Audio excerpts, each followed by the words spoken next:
accompagner son Excellence. L'Assemblée va maintenant entendre une allocution de son Excellence, Madame Erna Solberg, la Première ministre du Royaume de Norvège. Je prie le protocole de bien vouloir accompagner son Excellence. I have great pleasure in welcoming the Prime Minister of the J'ai le plaisir de souhaiter la Première ministre du Royaume de la Norvège, son Excellence Madame Erna Solberg. Je l'invite à prendre la parole devant l'Assemblée. Monsieur le Président, Excellences, Mesdames et Messieurs, les Nations Unies commémorent maintenant leur 70e anniversaire. Au début de la réunion à San Francisco, où a été rédigée la Charte des Nations Unies, le président Truman a dit, et je le cite, « Vous, les membres de cette conférence, vous êtes les architectes d'un monde meilleur. Notre avenir est entre vos mains. » Et il avait raison. La Charte des Nations Unies a servi avec succès l'humanité pendant 70 ans. Malgré de nombreuses difficultés, il y a eu des jalons importants à la décolonisation, la création d'un système des droits de l'homme universel, les objectifs du millénaire pour le développement et la réduction du nombre de guerres entre les États. Malheureusement, alors que nous marquons ce 70e anniversaire, eh bien, les forces de l'ordre, du désordre, de la discrimination, de la violence et du chaos sont en train d'augmenter. Le droit international, les normes universelles et les droits de l'homme sont violés par les États et par les acteurs non étatiques.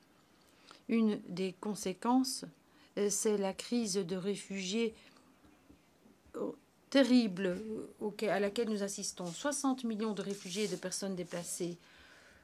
Tous les États tirent avantage d'un ordre juridique mondial où le droit prévaut sur le pouvoir et la puissance. Une des règles les plus importantes du nouvel ordre mondial créé en 1945, c'est le respect pour les frontières reconnues internationalement. Ce principe de base a été violé en Europe durant ces dernières années et le paysage sécuritaire de l'Europe a été modifié. Nous devons revenir à une situation dans laquelle les États respectent leurs obligations au titre du droit international. Monsieur le Président, les 4 crises humanitaires les plus graves du monde sont en fait des crises politiques. Des politiques avides de pouvoir, des groupes armés et des dirigeants militaires qui ont ignoré le fléau et le calvaire des personnes dans les pays comme le Soudan du Sud, le Yémen, la Syrie et l'Irak. Lorsque les autorités de l'État font fi de l'état de droit et ne sont pas à la hauteur de leurs obligations en matière de droits de l'homme, le résultat, c'est bien souvent le conflit et le chaos. Les conséquences régionales et mondiales de ces crises vont très très loin. Durant l'année 2015, les Nations Unies ont mené 3 examens importants. Un examen des opérations de maintien de la paix, de l'architecture de consolidation de la paix et de la résolution 1325 du Conseil de sécurité. Ces examens seront des outils très importants pour améliorer notre travail en matière de maintien de la paix, de sécurité, de droits de l'homme, de médiation et de prévention des conflits. Nous devons faire en sorte que les Nations Unies disposent du financement et du soutien politique pour empêcher l'exclusion politique et la mauvaise gouvernance. Alors nous serons en mesure d'empêcher les conflits armés et les crises humanitaires qui en découlent.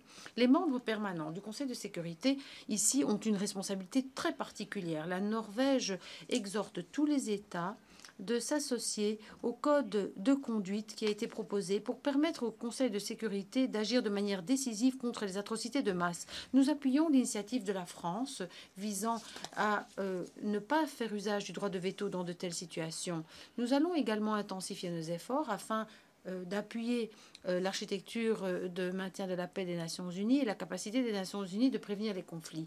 Le flux d'armes vers des zones de conflit, le manque de protection des civils ne font qu'aggraver les souffrances des populations. Le traité sur le commerce des armes, avec ses objectifs humanitaires, nous offre un outil très important pour régler ces problèmes. Le secrétaire général des Nations Unies a lancé un appel aux parties au conflit pour qu'elles n'utilisent pas d'engins explosifs dans les zones très peuplées. Nous appuyons cet appel.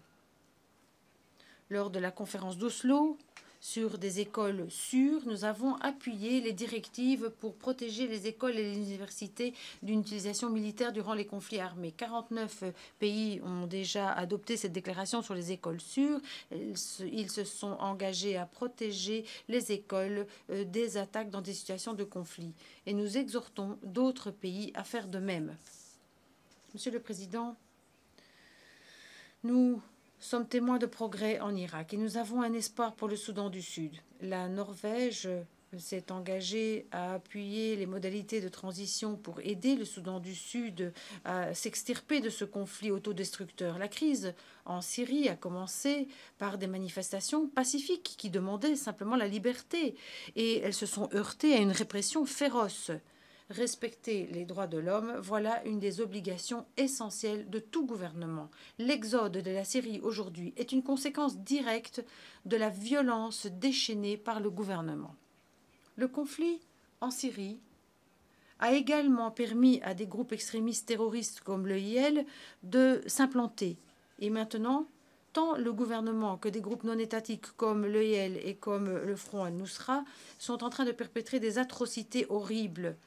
L'extension de ces groupes extrémistes doit absolument être entravée. La Norvège va respecter les normes mondiale pour répondre à cette crise. Nous avons accueilli des réfugiés à nos frontières conformément à la Convention des Nations Unies sur les réfugiés de 1951 et conformément à nos obligations au titre des droits de l'homme.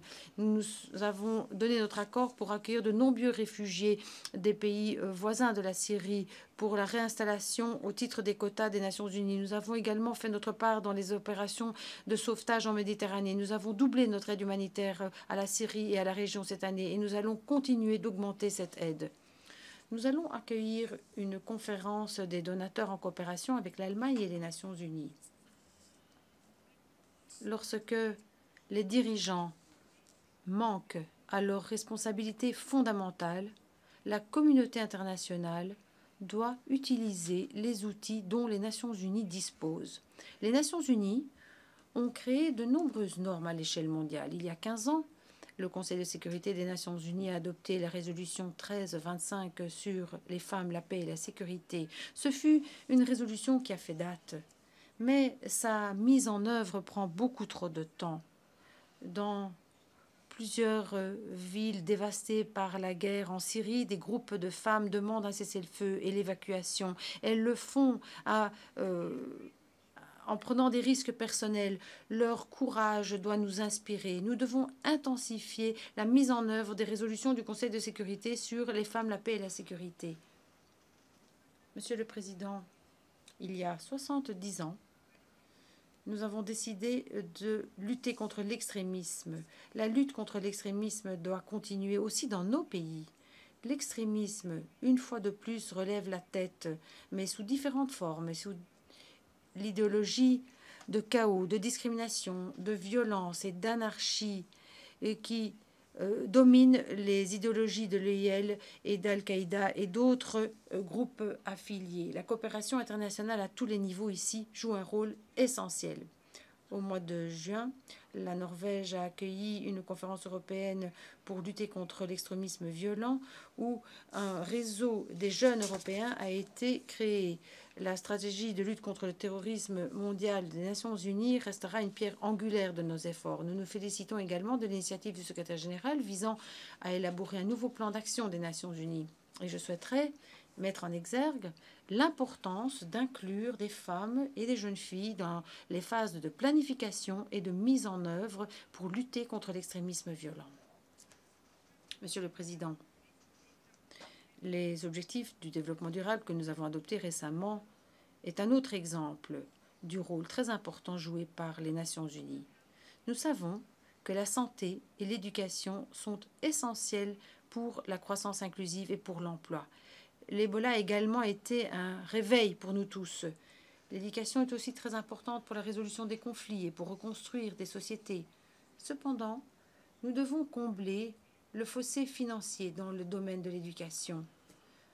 Un premier pas, ça a été la création de la Commission internationale sur le financement de l'éducation mondiale. Cette commission a été annoncé lors du récent sommet d'Oslo pour l'éducation pour le développement. La Norvège va doubler ses investissements dans le domaine de l'éducation pour la période 2014-2017.